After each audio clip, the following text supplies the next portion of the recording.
आप भी श्री कृष्ण जी के भगत है और श्रीमद् भगवत गीता सुन के ज्ञान में वृद्धि करना चाहते हैं तो आप बिल्कुल सही चैनल पर आए हैं। इस संपूर्ण गीता के सारांश संस्कृत के श्लोकों के साथ हिंदी में वर्णित करके और आसान भाषा में समझाया गया है। निरपेक्ष का ज्ञान। भगवान ने कहा, हे पृथापुत्र, जिसका मन मुझ में आसक्त है और जो मेरी शरण में आता है वह योग का अभ्यास करता है। अब कृपया मुझसे सुनो कि तुम निस्संदेह मुझे संपूर्ण रूप से कैसे जानोगे। श्री भगवान उवाच, मयि आसक्त मनः पार्थ योग असमस्यम सामग्राम मम यातत् जैनस्यासि ताक सिए चक्षरे की सी बीनो।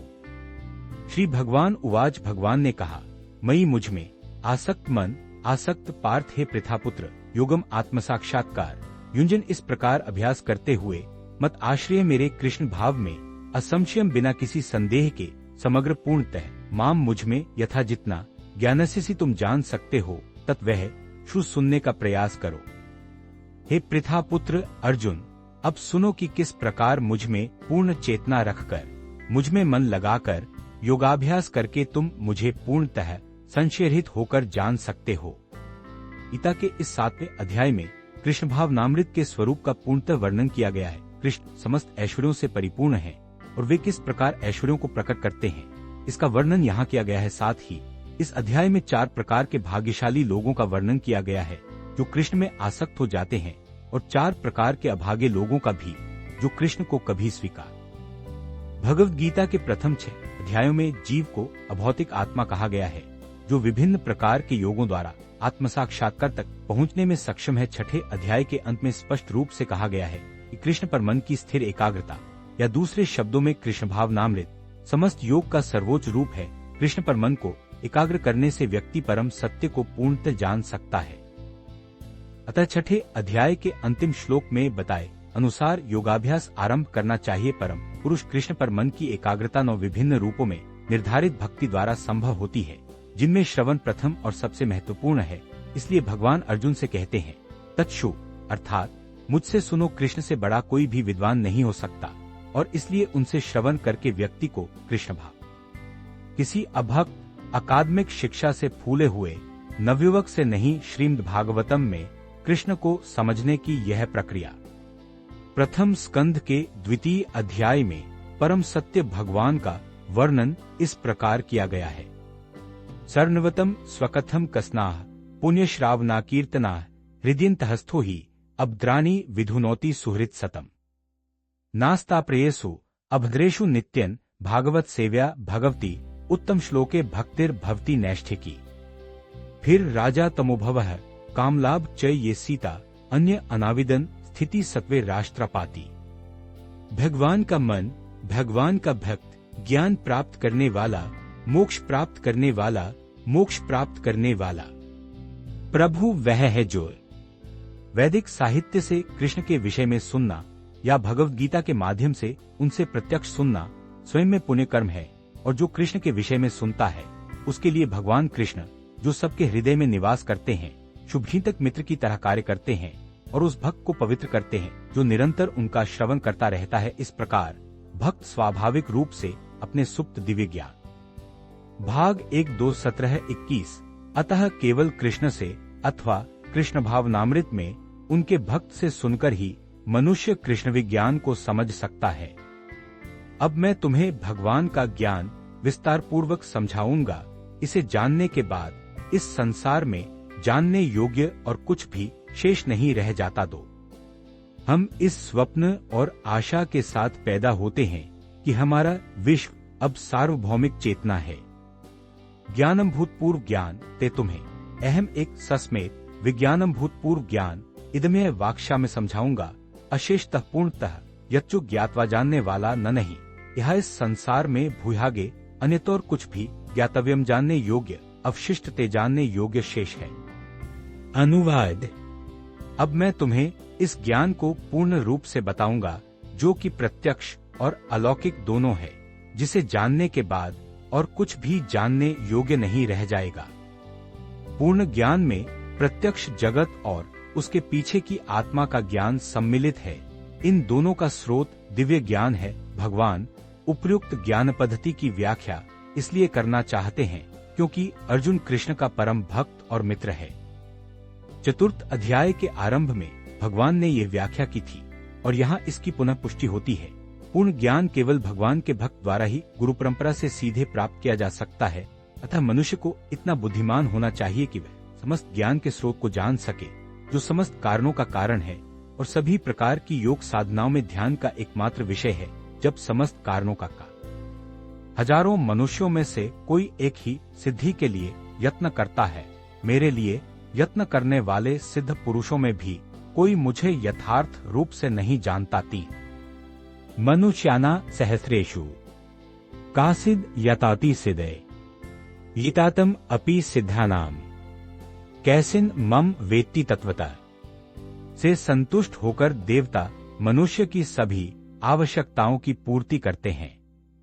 मनुष्यानाम मनुष्यों में से सहस्रेषु हजारों में से कश्चित कोई यत्न प्रयत्न करता है, सिद्धि के लिए यत्तम ऐसे प्रयत्न करने वालों में से, अपि वास्तव में सिद्धा नाम सिद्धि प्राप्त लोगों में से कश्चित कोई माम मुझे वेत्ति जानता है, तत्वत वास्तव में। अनुवाद हजारों मनुष्यों में से कोई एक ही पूर्णता के लिए प्रयत्न करता है और जो पूर्णता प्राप्त कर चुके हैं उनमें से भी कोई एक ही मुझे यथार्थ रूप से जानता है।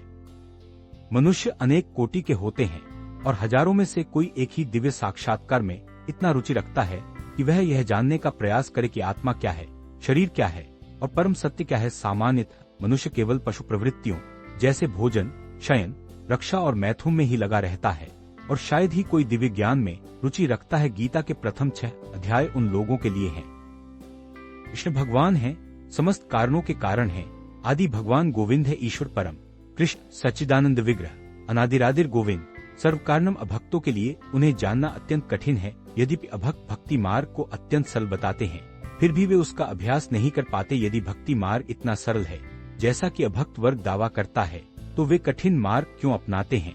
वास्तव भक्ति ज्ञान के बिना आसान हो सकती है, लेकिन जब इसे नियमों और विनियमों के अनुसार व्यावहारिक रूप से अभ्यास किया जाता है तो चिंतनशील विद्वान और दार्शनिक मार्ग से भटक जाते हैं। श्रील रूप गोस्वामी अपने भक्तिर सामृत सिंधु में लिखते हैं, श्रुति स्मृति पुराण आदि पंचरात्र विधिम विना एकांतिकी हरेर भक्तिर उत्पतायव कल्पते। भगवान की भक्ति सेवा जो उपनिषद, पुराण, नारद पंचरात्र आदि जैसे अधिकृत वैदिक साहित्य की उपेक्षा करती है, वह समाज में एक अनावश्यक अशांति है। ब्रह्म साक्षात्कार प्राप्त निर्विशेषवादी या परमात्मा साक्षात्कार प्राप्त योगी के लिए भगवान कृष्ण को माता यशोदा के पुत्र या अर्जुन के सारथी के रूप में समझना संभव नहीं है। बड़े बड़े देवता भी कभी कभी कृष्ण के बारे में भ्रमित हो जाते हैं। मुह्यंति यत् सूर्य माम तु वेद न कश्चन। भगवान कहते हैं, मुझे जैसा मैं हूँ वैसा कोई नहीं जानता, और यदि कोई उन्हें जान भी लेता है। अपनी सर्वशक्तिमत्ता और ऐश्वर्य में तथा अपने धन, यश, बल, सौंदर्य, ज्ञान और त्याग में कृष्ण अपने भक्तों पर कृपालु रहते हैं। वे ब्रह्म साक्षात्कार के अंतिम चरण हैं और केवल भक्त ही उन्हें उनके वास्तविक स्वरूप में अनुभव कर सकते हैं। इसलिए कहा गया है, अतः श्रीकृष्णा नामदी न भावेद ग्राह्म इंद्रिया सेवोन्मुखे ही जिह्वादो स्वयं इवा स्फुरत्य आदा।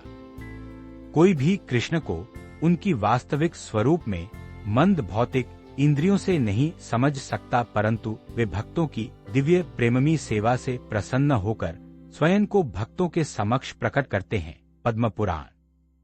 पृथ्वी, जल, अग्नि, वायु, आकाश, मन और बुद्धि ये सब तत्व हैं। यह अहंकार ही 8 भागों में विभक्त मेरा स्वरूप है। ब्यूमियर अपनलो वेय काम मान बुद्धियर इवका अहंकार इत्यम्मी। भूमि पृथ्वी, अपाह जल, अनलहग्नि, पानी पानी, ब्लॉकीथर दिल दिमाग, बुद्धिमत्ता, इवा निश्चित रूप से, सी और अहंकार मिथ्या अहंकार, इति इस प्रकार इमे सब मेरा अपना भिन्ना पृथक प्रकृति हो जाए। अष्टधाकुल 8। अनुवाद। पृथ्वी, जल, अग्नि, वायु, आकाश, मन, बुद्धि और अहंकार ये 8 मिलकर मेरी पृथक भौतिक शक्तियां हैं। ईश्वर का विज्ञान ईश्वर की स्वाभाविक स्थिति और उनकी विविध ऊर्जाओं का विश्लेषण करता है। भौतिक प्रकृति को प्रकृति कहा जाता है या भगवान की ऊर्जा को उनके विभिन्न पुरुष अवतारों विस्तारों में कहा जाता है, जैसा कि स्वतंत्र तंत्र में वर्णित है। पुरुष के 3 रूपों में महान वे हैं जो सृजन के लिए भगवान कृष्ण का पूर्ण विस्तार 3 विष्णुओं को धारण करता है। प्रथम महाविष्णु समग्र भौतिक ऊर्जा का निर्माण करते हैं, जिसे महत्तत्व के रूप में जाना जाता है। दूसरे गर्भोदकशायी विष्णु सभी ब्रह्मांडों में प्रवेश करके उनमें विविधताएं उत्पन्न करते हैं। तीसरे क्षीरोदकशायी विष्णु सभी ब्रह्मांडों में सर्वव्यापी परमात्मा के रूप में व्याप्त हैं और परमात्मा के यह भौतिक जगत भगवान की एक शक्ति का अस्थायी प्रकटीकरण है। भौतिक जगत की समस्त गतिविधियां भगवान कृष्ण के इन 3 विष्णु अंशों द्वारा निर्देशित होती हैं। इन पुरुषों को अवतार कहा जाता है। सामान्यतः जो व्यक्ति भगवान कृष्ण के विज्ञान को नहीं जानता, वह यह मान लेता है कि यह भौतिक जगत जीवों के भोग के लिए है और जीवात्माएं भौतिक शक्ति के कारण पुरुष, नियंत्रक और भोक्ता हैं। भगवान की शक्तियां यहाँ तक कि ब्रह्मज्योति, जो निर्विशेषवादियों का परम लक्ष्य है, आध्यात्मिक आकाश में प्रकट होने वाली एक आध्यात्मिक शक्ति है। ब्रह्मज्योति में वैकुंठ लोकों जैसी कोई आध्यात्मिक विविधता नहीं है और निर्विशेषवादी इस ब्रह्मज्योति को परम शाश्वत लक्ष्य के रूप में स्वीकार करते हैं। परमात्मा का प्रकटीकरण भी क्षीरोदकशायी विष्णु का एक अस्थायी सर्वव्यापी रूप है। आध्यात्मिक जगत में ऊर्जा में जैसा कि ऊपर बताया गया है, मुख्य अभिव्यक्तियां 8 हैं। इनमें से प्रथम 5 अभिव्यक्तियां अर्थात पृथ्वी, जल, अग्नि, वायु और आकाश 5 विराट सृष्टियां या स्थूल सृष्टियां कहलाती हैं, जिनमें 5 इंद्रिय विषय सम्मिलित हैं। ये भौतिक शब्द, स्पर्श, रूप, रस और गंध की अभिव्यक्तियां हैं। भौतिक विज्ञान में केवल ये 10 वस्तुएं शामिल हैं और कुछ नहीं परंतु अन्य 3 वस्तुएं। यह अनंत है और तुम्हें यह जानना चाहिए कि मैं इससे परे एक अन्य प्रकृति हूँ। हे महाबाहु, जिनके द्वारा यह ब्रह्मांड सभी जीवों द्वारा धारण किया जाता है। उपरोक्त उपकरण अन्यम है। प्रकृतिम विद्धि में परम जीवाभूतम महाबहो यायेदम धर्याते जगत अपराहीन इयम्य इथिस के अतिरिक्त तो परंतु अन्यम दूसरी प्रकृति मूर्जा विधि बस समझने का प्रयास करो। मैं मेरा परमश्रेष्ठ जीवभूत जीव महाबाहो है। महाबाहु यह जिसके द्वारा इदमें धार्यते उपयोग या शोषित किया जा रहा है। जगत भौतिक जगत। अनुवाद। हे महाबाहु अर्जुन, इस अपरा प्रकृति के अतिरिक्त मेरी एक पराशक्ति भी है, जो समस्त जीवात्माएं हैं, जो भौतिक प्रकृति से संघर्ष कर रही हैं तथा ब्रह्मांड को धारण कर रही हैं। यहाँ स्पष्ट रूप से उल्लेख किया गया है कि जीवात्माएं परमेश्वर की पराप्रकृति या ऊर्जा से संबंधित हैं। अपरा ऊर्जा विभिन्न तत्वों अर्थात पृथ्वी, जल, अग्नि, वायु, आकाश, मन, बुद्धि और मिथ्या अहंकार में अभिव्यक्त पदार्थ है। भौतिक प्रकृति के दोनों रूप अर्थात स्थूल पृथ्वी आदि और सूक्ष्म मन आदि अपरा ऊर्जा के उत्पाद है। जीवात्माएं जो विभिन्न प्रयोजनों के लिए इन अपरा ऊर्जाओं का दोहन, जब तक कि वह पराशक्ति जीवात्मा द्वारा संचालित न हो, तब तक अभिव्यक्ति में कार्य करने की कोई शक्ति नहीं होती। ऊर्जाएं सदैव शक्तिमान द्वारा नियंत्रित होती हैं और इसीलिए जीवात्माएं सदैव भगवान द्वारा नियंत्रित होती हैं। उनका कोई स्वतंत्र अस्तित्व नहीं है। वे कभी भी समान रूप से शक्तिशाली नहीं होते, जैसा कि अज्ञानी लोग सोचते हैं। जीवात्माओं और भगवान के बीच के अंतर को श्रीमद् भागवतम अपरिमिता ध्रुवाज तनुभर्तो यदि सर्वक्तास तर्हिम न सास्यातिति नीमो ध्रुव नेत्राठा भवेत क्षमा अनुजंतम यादमातम माता दुष्टत्या अग्नि सीए यानमयम तर अविमुच्या नियंत्र। हे परम सनातन, यदि देहधारी जीव आपकी तरह शाश्वत और सर्वव्यापी होते तो वे आपके नियंत्रण में न होते, किंतु यदि जीवों को आपकी सूक्ष्म शक्तियों के रूप में स्वीकार किया जाए तो वे तुरंत आपके परम नियंत्रण के अधीन हो जाते हैं। अतः वास्तविक मुक्ति में जीवों का आपके नियंत्रण में समर्पण निहित है और वह समर्पण उन्हें सुखी बनाएगा। उस स्वाभाविक स्थिति में ही वे नियंत्रक हो। यह अद्वैतवादी सिद्धांत कि ईश्वर और जीव सभी प्रकार से समान हैं, वास्तव में स्वयं को और दूसरों को गुमराह कर रहा है। परम भगवान कृष्ण ही एकमात्र नियंता हैं और सभी जीव उन्हीं के द्वारा नियंत्रित होते हैं। ये जीव उनकी पराशक्ति हैं, क्योंकि उनके अस्तित्व का गुण परम भगवान के समान है, किंतु शक्ति की मात्रा में वे कभी भी भगवान के समान नहीं होते। स्थूल और सूक्ष्म अपराशक्ति पदार्थ का दोहन करते हुए पराशक्ति जीव अपने वास्तविक आध्यात्मिक मन और बुद्धि को भूल जाता है। ये विस्मृति जीव पर इस ब्रह्मांड में सभी जीव उत्पन्न होते हैं, ऐसा समझ लो संपूर्ण ब्रह्मांड की उत्पत्ति और प्रलय में ही हूँ। भूटानी के बगल में सर्वानित्य उपाध्याय अहम कृष्णस्य जगत प्रभावः प्रलयस्तथा एत्य दो प्रकृतियां योनिनि उत्पत्ति का स्रोत, भूतानि सब कुछ निर्मित, सर्वाणि सब इति इस प्रकार उपाध्यायजान अहम एक कृत्स्नस्य सब में समाहित जगत संसार का प्रभाव प्रकटीकरण का स्रोत, प्रलय संहार तथा साथ ही अनुवाद। इस संसार में जो कुछ भी भौतिक है और जो कुछ भी आध्यात्मिक है, यह निश्चित जान लो कि मैं ही उसका मूल और प्रलय हूँ। जो कुछ भी विद्यमान है वह पदार्थ और आत्मा की उपज है। आत्मा सृष्टि का मूल क्षेत्र है और पदार्थ आत्मा द्वारा ही निर्मित होता है। आत्मा का निर्माण भौतिक विकास के किसी निश्चित चरण में नहीं होता, बल्कि ये भौतिक जगत केवल आध्यात्मिक ऊर्जा के आधार पर ही प्रकट होता है। ये भौतिक शरीर इसलिए विकसित होता है क्योंकि आत्मा पदार्थ के भीतर विद्यमान है।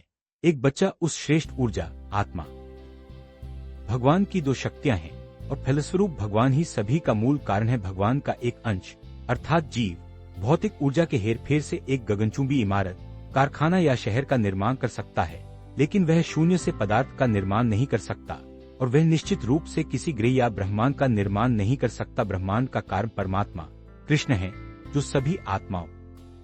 हे अर्जुन, मुझसे परे कुछ भी नहीं है। यह सब मुझ में एक धागे में पिरोए हुए रत्नों के गुच्छों के समान है। मत्तः परतन नान्यत किंचिद अस्ति धनंजय मयि सर्वन इदन प्रोतन सूत्रे मपिगन एव। मत मेरे परे परतर्म श्रेष्ठ न नहीं, अन्यत कुछ भी किंचित कुछ अस्ति है। धनंजय है धन को जीतने वाले, मई मुझ में सर्वम जो कुछ भी है, इद्म से हम देखते हैं, प्रोतम पिरोया हुआ सूत्र धागे पर मणिग्राह मोती इवस्मान। अनुवाद। हे धम विजेता अर्जुन, मुझसे श्रेष्ठ कोई सत्य नहीं है। जैसे धागे में मोती पिरोए जाते हैं, वैसे ही सब कुछ मुझ पर टिका हुआ है। बात पर सामान्य विवाद है कि परम सत्य सगुण है या निराकार। जहाँ तक भगवद गीता का प्रश्न है, परम सत्य भगवान श्री कृष्ण है और इसकी पुष्टि प्रत्येक चरण में होती है। विशेष रूप से इस श्लोक में इस बात पर बल दिया गया है कि परम सत्य एक व्यक्ति है, भगवान ही परम सत्य है। यही ब्रह्म संहिता की भी पुष्टि है। ईश्वर परम कृष्ण सच्चिदानंद विग्रह अर्थात परम सत्य भगवान कृष्ण है। निराकारवादी अरूपम शब्द पर अधिक बल देते हैं, परंतु यह अरूपम निराकार नहीं है। यह शाश्वतता के पारलौकिक रूप का संकेत करता है। जैसा कि ऊपर उद्धृत ब्रह्म संहिता में वर्णित है, आनंद और ज्ञान श्वेताश्वतर उपनिषद के अन्य श्लोक इस बात की पुष्टि इस प्रकार करते हैं।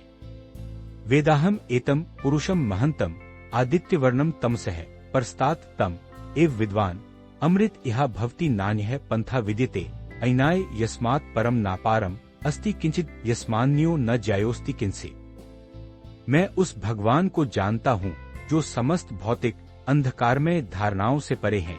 जो उन्हें जानता है वही जन्म मृत्यु के बंधनों से पार हो सकता है। उस परम पुरुष के ज्ञान के अतिरिक्त मुक्ति का कोई अन्य मार्ग नहीं है। उस परम पुरुष से श्रेष्ठ कोई सत्य नहीं है, क्योंकि वह सर्वोच्च है, वह सूक्ष्मतम से भी छोटा है और महानतम से भी महान है। वह एक शांत वृक्ष के समान स्थित है और वह दिव्य आकाश को प्रकाशित करता है। और जिस प्रकार एक वृक्ष अपनी जड़ें फैलाता है, उसी प्रकार वह अपनी व्यापक शक्तियों को फैलाता है। इन श्लोकों से यह निष्कर्ष निकलता है कि परम सत्य ही सर्वोपरि है। भगवान जो अपनी बहुऊर्जाओं भौतिक और आध्यात्मिक दोनों द्वारा सर्वव्यापी हैं। रसोहमप्सु कौन्तेय प्रभासामि शशि सूर्योः प्रणवः सर्ववेदेषु शब्दः खे पौरुषं नृषु।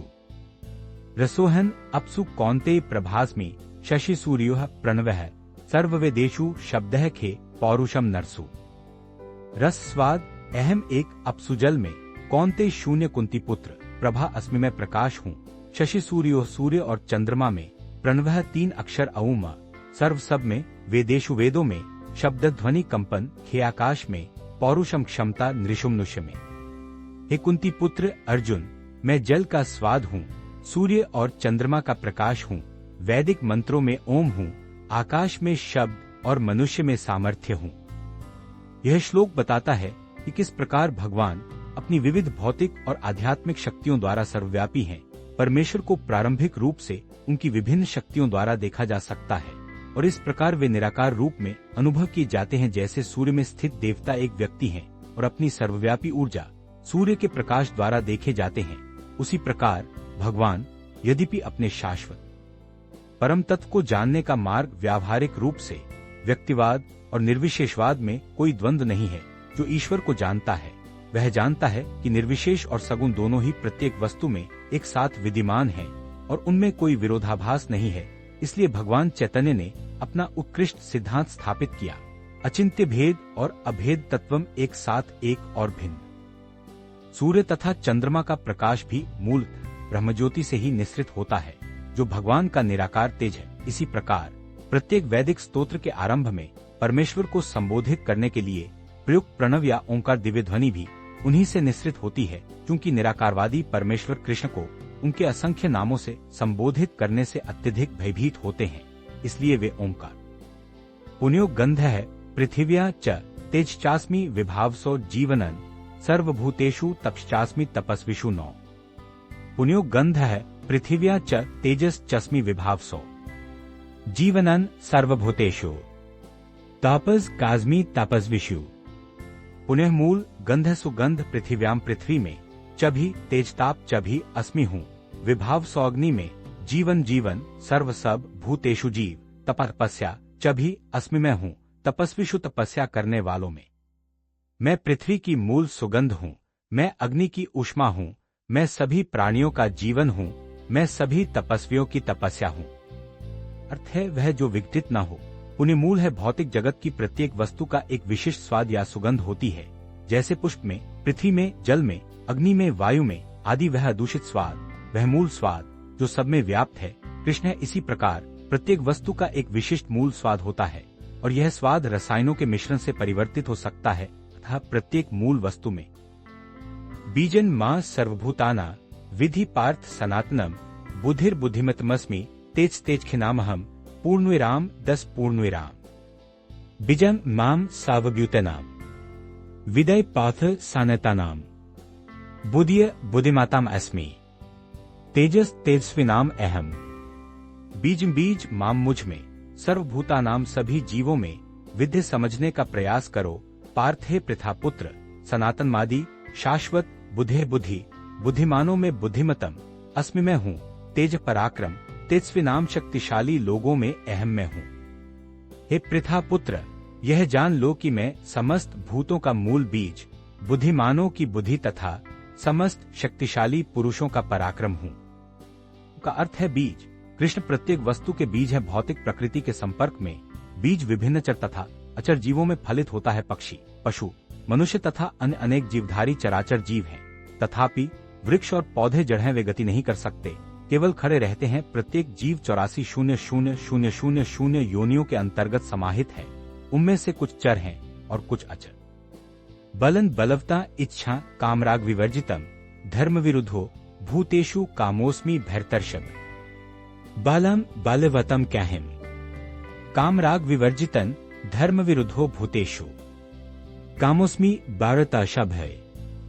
बलम बल बलवताम बलवानों का च तथा अहम में हूँ, कामवासना रागासक्ति विवर्जितम रहित, धर्म विरुद्ध धार्मिक सिद्धांतों के विरुद्ध नहीं, भूतेषु सभी प्राणियों में, कामह्योन जीवन अस्मि मैं हूँ, भरतर्षभे भरतवंशियों के स्वामी। 557 पी 85%। हे भरतराज अर्जुन, मैं बलवानों का बल हूँ, जो वासना और कामना से रहित है। मैं वह कामजीवन हूँ जो धर्म के विरुद्ध नहीं है। मुराद, बलवान व्यक्ति की शक्ति का प्रयोग दुर्बलों की रक्षा के लिए होना चाहिए, न कि व्यक्तिगत आक्रमण के लिए। इसी प्रकार धार्मिक सिद्धांतों धर्म के अनुसार यौन जीवन संतान के पालन पोषण के लिए होना चाहिए, अन्यथा नहीं। अतः माता पिता का दायित्व है कि वे अपनी संतानों को कृष्ण भावना भावित बनाएं। पाठ 12 है। ये चैव सात्विक भाव राजस्तामसाष्ट ये मत एवेति तामविधि न त्वहन तेषु ते मई 12। ये चैव सात्विक भव राजस्तमसा च ये मत एवेति तान विधि न टीवी अहन तेसु ते मई।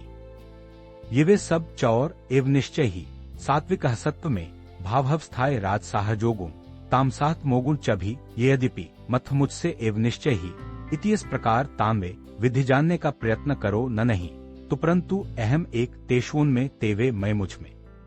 अनुवाद। सभी अवस्थाएं चाहे वे सतोगुणी हों, रजोगुणी हों या तमोगुणी मेरी शक्ति द्वारा प्रकट होती हैं। एक अर्थ में मैं ही सब कुछ हूँ, किंतु मैं स्वतंत्र हूँ। मैं इस भौतिक प्रकृति के गुणों के अधीन नहीं हूँ। मुराद। संसार में समस्त भौतिक क्रियाकलाप प्रकृति के 3 गुणों के अधीन संचालित होते हैं, यद्यपि प्रकृति के ये भौतिक गुण 378 भगवद गीता यथारूप जो 7।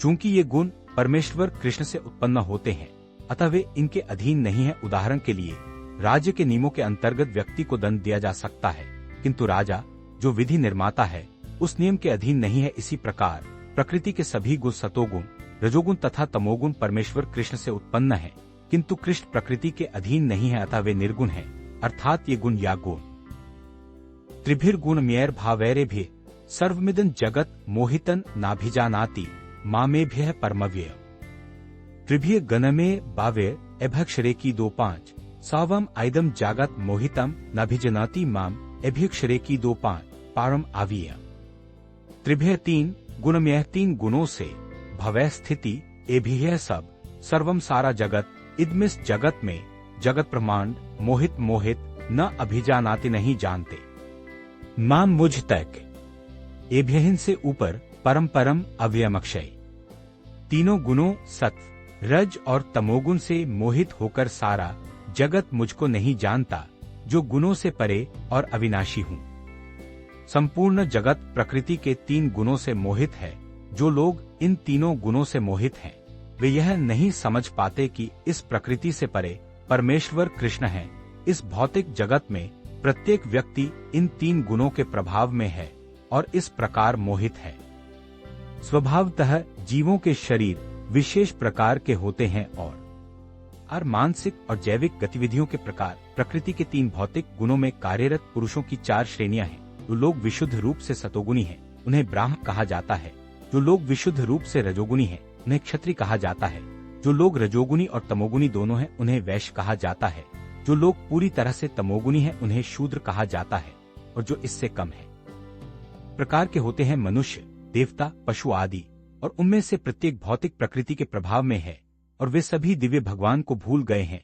जो लोग रजोगुणी और तमोगुणी हैं, यहाँ तक कि जो सतोगुणी हैं, वे भी परम सत्य की निराकार ब्रह्म अवधारणा से परे नहीं जा सकते। वे परमेश्वर के साकार रूप के समक्ष मोहग्रस्त हैं, जो समस्त सौंदर्य, ऐश्वर्य, ज्ञान, बल, यश और त्याग दैवी हेषा गुणमी मम माया दुरत्या मामेव ये प्रपद्यन्ते मायामेता तरन्ति ते देवी हाय ऐश गणमेयी मम माया दुरत्या मम एव ये प्रपद्यन्ते मयाम एतम तरन्ति ते दैवी दिव्य ही निश्चय ही ऐशायः गुणमी प्रकृति के 3 गुणों से युक्त मम मेरी माया शक्ति दुरत्या अत्यंत कठिन माम मुझको एव निश्चय ही ये वे प्रपद्यन्ते समर्पण मायाम एतमिस मायावी शक्ति को तरंति जीतना तेवे प्रकृति के 3 गुणों से युक्त मेरी यह दिव्य शक्ति पार करना कठिन है, किंतु जो मेरी शरण में आ गए हैं वे इसे आसानी से पार कर सकते हैं। भगवान के परम व्यक्तित्व में असंख्य शक्तियां हैं और ये सभी शक्तियां दिव्य हैं। यद्यपि जीव उनकी शक्तियों का अंश हैं और इसलिए दिव्य हैं, किंतु भौतिक शक्ति के संपर्क में आने के कारण उनकी मूल पराशक्ति आच्छादित हो जाती है। इस प्रकार भौतिक शक्ति से आच्छादित होने के कारण कोई भी इसके प्रभाव पर विजय प्राप्त नहीं कर सकता। जैसा कि पहले कहा गया है, भौतिक और आध्यात्मिक दोनों। माया तू प्रकृति विद्या मायनन तू महेश्वरम। यद्यपि माया मिथ्या या अस्थायी है, माया की पृष्ठभूमि सर्वोच्च जादूगर भगवान है, जो महेश्वर हैं, सर्वोच्च नियंत्रक हैं। गुण का एक अन्य अर्थ रस्सी है। इसका अर्थ यह समझना चाहिए कि बद्ध जीवात्मा माया की रस्सियों से कसकर बंधा हुआ है। हाथ पैरों से बंधा हुआ मनुष्य स्वयं को मुक्त नहीं कर सकता। उसे ऐसे व्यक्ति की सहायता की आवश्यकता होती है जो बंधन मुक्त, चूंकि बंधा हुआ बंधे हुए की सहायता नहीं कर सकता, इसलिए रक्षक को मुक्त होना ही होगा। अतः केवल भगवान कृष्ण या उनके प्रामाणिक प्रतिनिधि गुरु ही बद्धजीव को मुक्त कर सकते हैं। ऐसी श्रेष्ठ सहायता के बिना व्यक्ति भौतिक प्रकृति के बंधन से मुक्त नहीं हो सकता। भक्ति सेवा या कृष्ण भावनामृत ऐसी मुक्ति प्राप्त करने में सहायक हो सकती है। कृष्ण मायावी शक्ति के एव शब्द भी महत्वपूर्ण है। मामेव का अर्थ केवल कृष्ण विष्णु है, ब्रह्मा या शिव नहीं। यद्यपि ब्रह्मा और शिव अत्यंत उच्च हैं और लगभग विष्णु के स्तर के हैं, फिर भी रजोगुण और तमोगुण के ऐसे अवतारों के लिए बद्धजीव को माया के चंगुल से मुक्त करना संभव नहीं है। दूसरे शब्दों में ब्रह्मा और शिव दोनों ही माया के प्रभाव में हैं, केवल विष्णु ही माया के स्वामी हैं, इसलिए केवल वे ही मुक्ति प्रदाता सर्वेशाम विष्णुर एव न संशय। इसमें कोई संदेह नहीं है कि विष्णु सभी को मुक्ति प्रदान करने वाले हैं। न मां दुष्कृतिनो मूढ़ा प्रपद्यन्ते नराधमा माया प्रत्यान असुरन भावमाश्रिता दीर्घ विराम 15। न मम दुष्कृतिनो मूढ़ा प्रपद्यन्ते नराधमय मे या पार्वत जैन्यान असुरन भावम आश्रिते। न नहीं माम मेरे प्रति दुष्कृतिन दुराचारी मूढ़ मूर्ख प्रपद्यन्ते समर्पण नराधम मनुष्यों में सबसे नीच माया। माया द्वारा अपहरित भ्रम द्वारा चुराया हुआ ज्ञान आसुर राक्षसी भावम प्रकृति आश्रिता स्वीकार करने वाला। जो दुष्ट लोग अत्यंत मूर्ख हैं, मनुष्यों में नीच हैं, जिनका ज्ञान मोह द्वारा हर लिया गया है, तथा जो राक्षसों के नास्तिक स्वभाव के हैं, वे मेरी शरण में नहीं आते। भगवद गीता में कहा गया है कि केवल भगवान कृष्ण के चरणकमलों में समर्पण करने मात्र से ही मनुष्य भौतिक प्रकृति के कठोर नियमों पर विजय प्राप्त कर सकता है। यहाँ एक प्रश्न उठता है, ऐसा क्यों है कि शिक्षित दार्शनिक, वैज्ञानिक, व्यवसायी, प्रशासक और सामान्य जनों के सभी नेता सर्वशक्तिमान भगवान श्री कृष्ण के चरणकमलों में समर्पण नहीं करते? मानव जाति के नेता विभिन्न।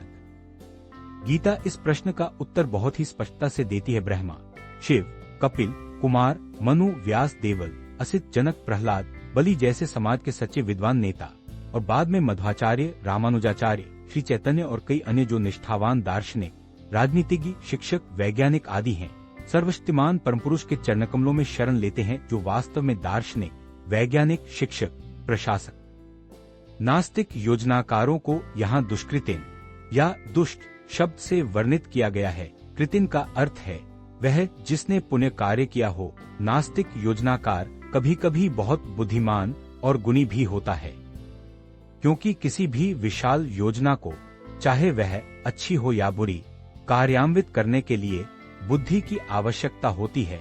किंतु चूंकि नास्तिक अपनी बुद्धि का अनुचित उपयोग परमेश्वर की योजना का विरोध करने में करता है, इसलिए नास्तिक योजनाकार को दुष्कृतिन कहा जाता है, जो दर्शाता है कि उसकी बुद्धि और प्रयास गलत दिशा में है। गीता में स्पष्ट रूप से उल्लेख है कि भौतिक शक्ति पूर्णतः परमेश्वर के निर्देशन में कार्य करती है, इसकी कोई स्वतंत्र सत्ता नहीं है। यह छाया की तरह वस्तु की गति के अनुसार कार्य करती है। फिर भी भौतिक शक्ति अत्यंत शक्तिशाली है और नास्तिक अपने ईश्वरविहीन स्वभाव के कारण यह नहीं जान सकता कि यह कैसे कार्य करती है, न ही वह परमेश्वर की योजना को जान सकता है। मोह, रजोग, त्रिभिर्गुणमयैर भावैरे भी सर्वमिदं जगत मोहितन नाभिजानाति मामेभ्यः परमव्यय। त्रिभिः गणमे बावे एभक्षरे की 2-5 सावम आइदम जागत मोहितम नाभिजनाति माम एभक्षरे की 2-5 पारम आविय। त्रिभ्य 3 गुणमय 3 गुणों से भवै स्थिति एभिः सब सर्वम सारा जगत इदमिस जगत में जगत ब्रह्मांड मोहित मोहित न अभिजानाति नहीं जानते। माम मुझ तक एभ्यहिन से ऊपर परम परम अव्ययमक्षय।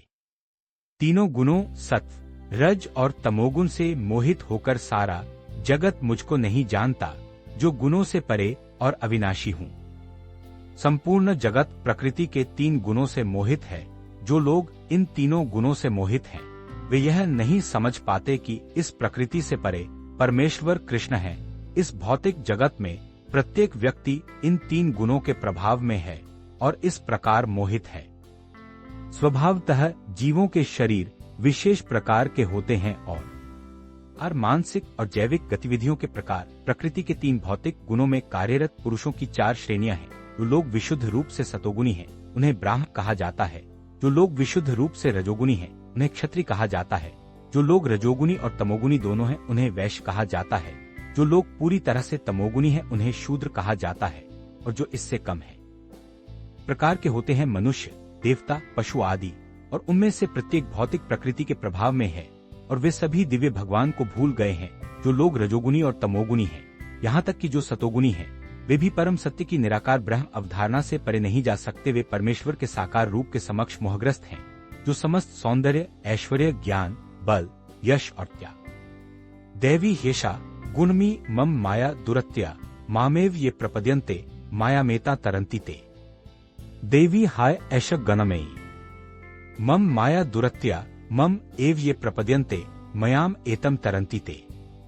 दैवी दिव्य ही निश्चय ही ऐशायः गुणमी प्रकृति के 3 गुणों से युक्त मम मेरी माया शक्ति दुरत्या अत्यंत कठिन, माम मुझको एव निश्चय ही ये वे प्रपद्यन्ते समर्पण मायाम एतमिस मायावी शक्ति को तरंति जीतना तेवे।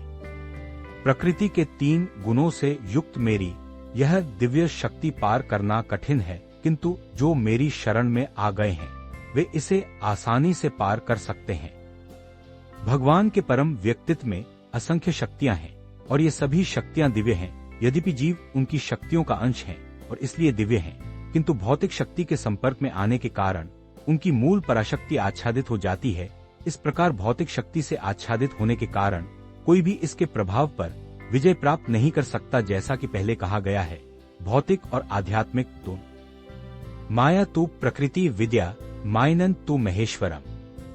यद्यपि माया मिथ्या या अस्थायी है, माया की पृष्ठभूमि सर्वोच्च जादूगर भगवान है, जो महेश्वर हैं, सर्वोच्च नियंत्रक हैं।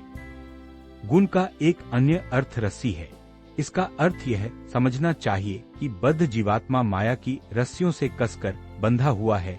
हाथ पैरों से बंधा हुआ मनुष्य स्वयं को मुक्त नहीं कर सकता। उसे ऐसे व्यक्ति की सहायता की आवश्यकता होती है जो बंधन मुक्त, चूंकि बंधा हुआ बंधे हुए की सहायता नहीं कर सकता, इसलिए रक्षक को मुक्त होना ही होगा।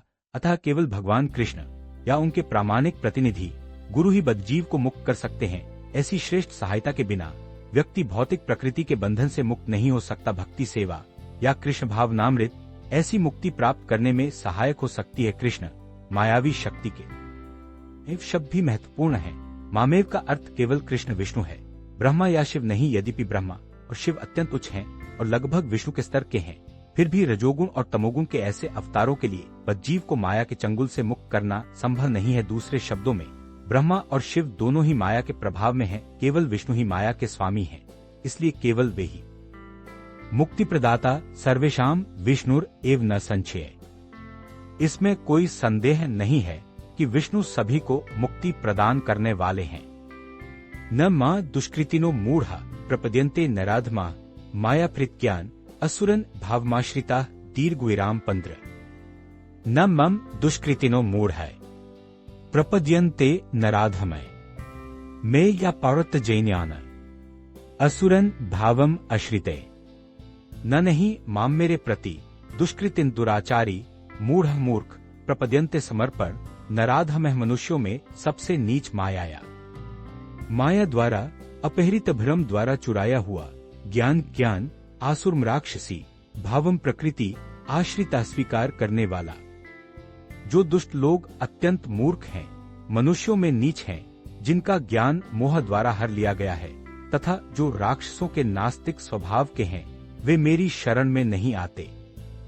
भगवद गीता में कहा गया है कि केवल भगवान कृष्ण के चरणकमलों में समर्पण करने मात्र से ही मनुष्य भौतिक प्रकृति के कठोर नियमों पर विजय प्राप्त कर सकता है। यहाँ एक प्रश्न उठता है, ऐसा क्यों है कि शिक्षित दार्शनिक, वैज्ञानिक, व्यवसायी, प्रशासक और सामान्य जनों के सभी नेता सर्वशक्तिमान भगवान श्री कृष्ण के चरणकमलों में समर्पण नहीं करते? मानव जाति के नेता विभिन्न।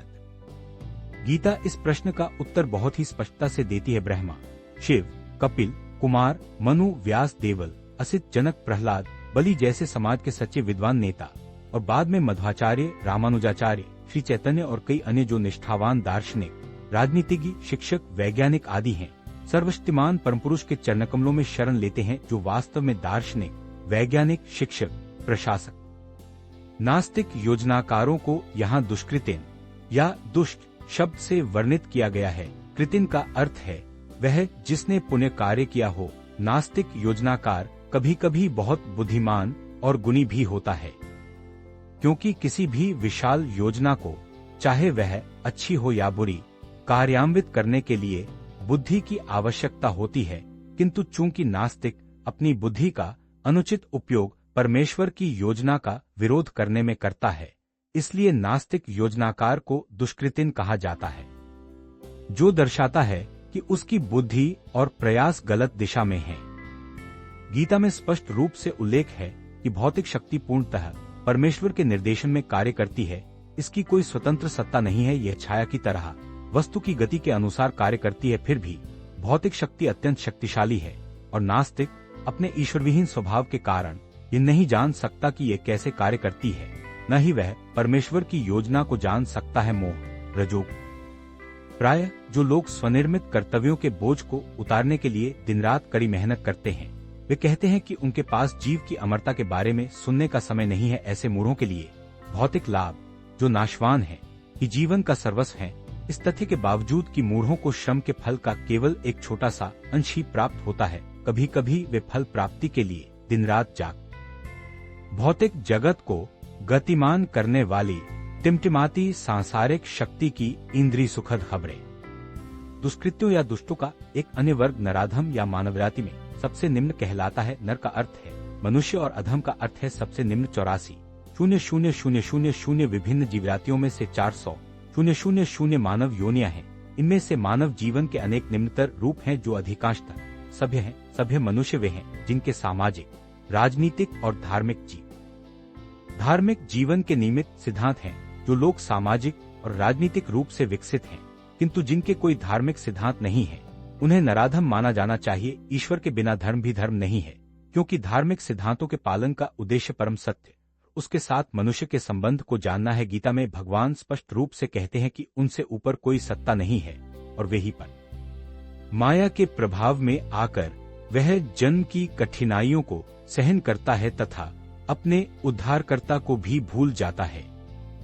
बच्चों के अभिभावकों का कर्तव्य है कि वे उनमें सुप्त दिव्य चेतना को पुनर्जीवित करे। धार्मिक सिद्धांतों की मार्गदर्शक मनुस्मृति में वर्णित सुधारात्मक अनुष्ठानों की 10 प्रक्रियाएं वर्णाश्रम व्यवस्था में ईश्वरीय चेतना को पुनर्जीवित करने के लिए है। हालांकि आज दुनिया के किसी भी हिस्से में किसी भी प्रक्रिया का कड़ाई से पालन नहीं किया जाता है और इसीलिए 99.9% जनसंख्या प्रजा नराधम बन जाती है, तो स्वाभाविक रूप से उनकी समस्त तथाकथित शिक्षा भौतिक प्रकृति की सर्वशक्तिमान शक्ति द्वारा निष्फल हो जाती है। गीता के मानदंड के अनुसार विद्वान वह है जो विद्वान ब्राह्मण कुत्ते, गाय, हाथी और कुत्ते को समान दृष्टि से देखता है। यही एक सच्चे भक्त की दृष्टि है। श्री नित्यानंद प्रभु, जो दिव्य गुरु के रूप में भगवान के अवतार हैं, ने विशिष्ट नराधमों श्री चैतन्य महाप्रभु ने भक्तों के भागवत धर्म या कार्यों का प्रचार करते हुए लोगों को भगवान के संदेश को विनम्रतापूर्वक सुनने की सलाह दी है। इस संदेश का सार भगवद गीता है।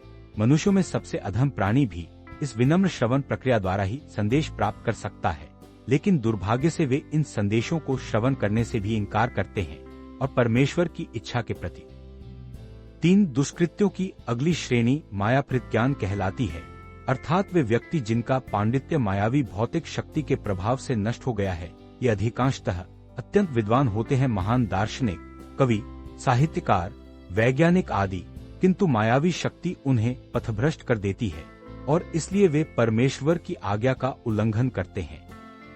वर्तमान समय में यहाँ तक कि गीता के विद्वानों में भी बड़ी संख्या में मायाप्रत ज्ञानी है। गीता में स्पष्ट और सरल भाषा में कहा गया है कि श्री कृष्ण भगवान हैं, उनके समान या उनसे बड़ा कोई नहीं है। उन्हें ब्रह्मा का पिता, सभी मनुष्यों का आदि पिता कहा गया है। वस्तुतः श्री कृष्ण को न केवल ब्रह्मा का पिता अपितु समस्त जीव जातियों का पिता भी कहा गया है। वे निराकार मायाप्रत ज्ञानियों द्वारा गीता की परंपरा के बाहर की गई सभी अंधिकृत व्याख्याएं आध्यात्मिक ज्ञान के मार्ग में अनेक बाधाएं हैं। ये भ्रमित व्याख्याकार न तो श्री कृष्ण के चरणकमलों की शरण लेते हैं और न ही दूसरों को इस सिद्धांत का पालन करने की शिक्षा देते हैं। दुष्कृतिनों का अंतिम वर्ग आसुरम ब्रवाम आश्रित अर्थात आसुरी तत्वों वाला कहा जाता है। यह वर्ग स्पष्टतः नास्तिक है। इनमें से कुछ लोग तर्क देते हैं कि परमेश्वर इस भौतिक जगत में कभी अवतरित नहीं हो सकते, किंतु वे इसका कोई ठोस कारण नहीं बता पाते। कुछ अन्य लोग उन्हें निराकार स्वरूप के अधीन मानते हैं। यद्यपि गीता में इसके विपरीत कहा गया है, भगवान से ईर्ष्या करते। दक्षिण भारत के श्री यामुनाचार्य अलबंद्रु ने कहा, हे प्रभु, आपके असाधारण गुण, लक्षण और क्रियाकलाप होने के बावजूद तथा आपके व्यक्तित्व की पुष्टि सभी शास्त्रों द्वारा सद्गुण से की गई है तथा दिव्य विज्ञान में अपने गहन ज्ञान के लिए प्रसिद्ध और ईश्वरीय गुणों से युक्त प्रसिद्ध विद्वानों द्वारा आपको स्वीकार किए जाने के बावजूद आप नास्तिक सिद्धांतों से जुड़े लोगों के लिए अज्ञेय हैं। अतः एक घोर मूर्ख व्यक्ति, 2 अधम मानव, 3 भ्रमित सट्टेबाज तथा 4 घोषित नास्तिक, जैसा कि ऊपर कहा गया है, समस्त शास्त्रीय तथा आधिकारिक सलाह के बावजूद कभी भी भगवान के चरणकमलों की शरण नहीं लेते। हे अर्जुन, 4 प्रकार के पुण्यात्मा पुरुष मेरी पूजा करते हैं। हे भरतश्रेष्ठ, अर्को धन की खोज में जिज्ञासु और बुद्धिमान है।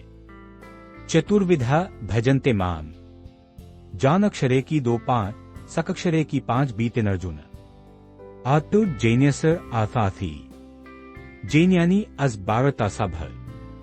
चतुर्विधा 4 प्रकार के भजनते सेवा करते हैं। माम मेरी ओर जनाव्यक्ति, सुकृतिन जो पवित्र हैं। अर्जुन है अर्जुन अर्थ है दुखी, जिज्ञासु ही ज्ञासु अर्थी जो भौतिक लाभ की इच्छा रखता है, ज्ञानी जो वस्तुओं को उनके वास्तविक रूप में जानता है। चभी भरतर्षभे भरतवंशियों में श्रेष्ठ। हे भरतश्रेष्ठ अर्जुन, 4 प्रकार के पुण्यात्मा पुरुष मेरी भक्ति करते हैं। दुखी, धन के इच्छुक, जिज्ञासु और जो परम ज्ञान की खोज में हैं। दुराचारियों के विपरीत ये लोग शास्त्रों के नियामक सिद्धांतों के अनुयायी हैं और उन्हें सुकृतिन कहा जाता है, अर्थात वे जो नियमों का पालन करते हैं। शास्त्रों के नियमों, नैतिक और सामाजिक नियमों का पालन करते हुए वे कमोबेश परमेश्वर के प्रति समर्पित होते हैं। इनमें से 4 प्रकार के मनुष्य हैं, वे जो कभी व्यथित होते हैं, वे जिन्हें धन की आवश्यकता होती है, वे जो कभी जिज्ञासु होते हैं और वे जो कभी परम सत्य के ज्ञान की खोज में रहते हैं। ये व्यक्ति विभिन्न परिस्थितियों में भक्ति के लिए परमेश्वर के पास आते हैं। ये शुद्ध अन्याभिलाषिता शून्यन ज्ञान क्रमादिनावृत्तन अनुकूल्येन कृष्णानुशीलनन भक्तिर उत्तम। मनुष्य को चाहिए कि वह भगवान कृष्ण की दिव्य प्रेमाभक्ति अनुकूलता पूर्वक करे तथा उसे सकाम कर्मों या दार्शनिक चिंतन द्वारा भौतिक लाभ या प्राप्ति की इच्छा न हो। इसे शुद्ध भक्ति सेवा कहते हैं। जब ये 4 प्रकार के व्यक्ति भगवान की भक्ति के लिए आते हैं और शुद्ध भक्त की संगति से पूर्णतः शुद्ध हो जाते हैं, तो वे भी शुद्ध भक्त बन जाते हैं। जहाँ तक दुष्टों का प्रश्न है, वे शुद्ध भक्त नहीं हैं। उनके लिए भक्ति करना बहुत कठिन है, क्योंकि उनका जीवन स्वार्थी, अनियमित और आध्यात्मिक लक्ष्यविहीन है। लेकिन उनमें से कुछ लोग भी संयोगवश जब किसी शुद्ध भक्त के संपर्क में आते हैं तो शुद्ध भक्त बन जाते हैं।